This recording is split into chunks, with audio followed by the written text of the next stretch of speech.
யாத்திராகமம் 33 அதிகாரம்.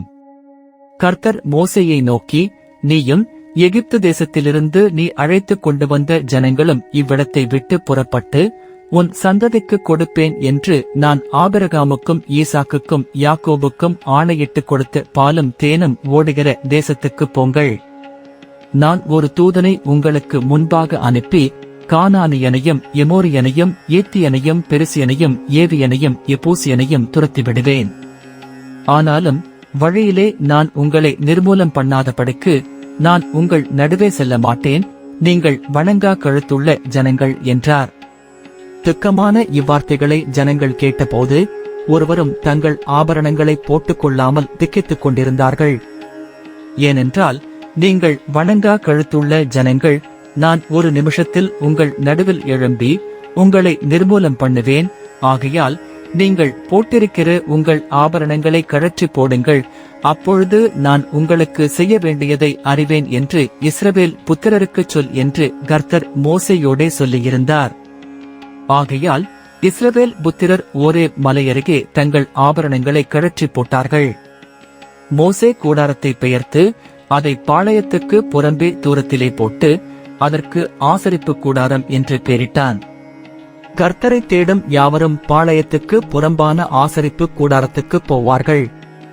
மோசே கூடாரத்துக்கு போகும்போது ஜனங்கள் எல்லாரும் எழுந்திருந்து தங்கள் தங்கள் கூடார வாசலில் நின்று கொண்டு அவன் கூடாரத்துக்குள் பிரவேசிக்க மட்டும் அவன் பின்னே பார்த்து கொண்டிருந்தார்கள். மோசே கூடாரத்துக்குள் பிரவேசிக்கையில் மேகஸ்தம்பம் இறங்கி கூடார வாசலில் நின்றது. கர்த்தர் மோசேயோடே பேசினார். ஜனங்கள் எல்லாரும் மேகஸ்தம்பம் கூடார வாசலில் நிற்க கண்டார்கள். ஜனங்கள் எல்லாரும் எழுந்திருந்து தங்கள் தங்கள் கூடார வாசலில் பணிந்து கொண்டார்கள். ஒருவன் தன் சிநேகிதனோடே பேசுவது போல கர்த்தர் மோசேயோடே முகமுகமாய் பேசினார். பின்பு அவன் பாளையத்துக்கு திரும்பினான்.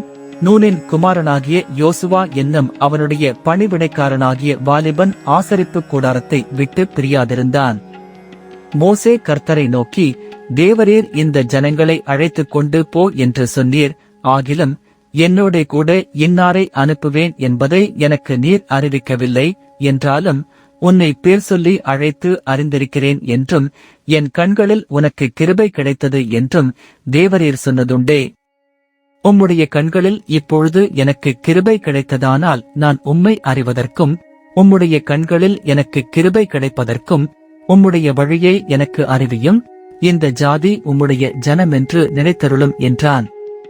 அதற்கு அவர், என் சமூகம் உனக்கு முன்பாகச் செல்லும், நான் உனக்கு இளைப்பாறுதல் தருவேன் என்றார். அப்பொழுது அவன் அவரை நோக்கி, உம்முடைய சமூகம் என்னோடே கூட செல்லாமற் போனால் எங்களை இவ்விடத்திலிருந்து கொண்டு போகாதிரும்.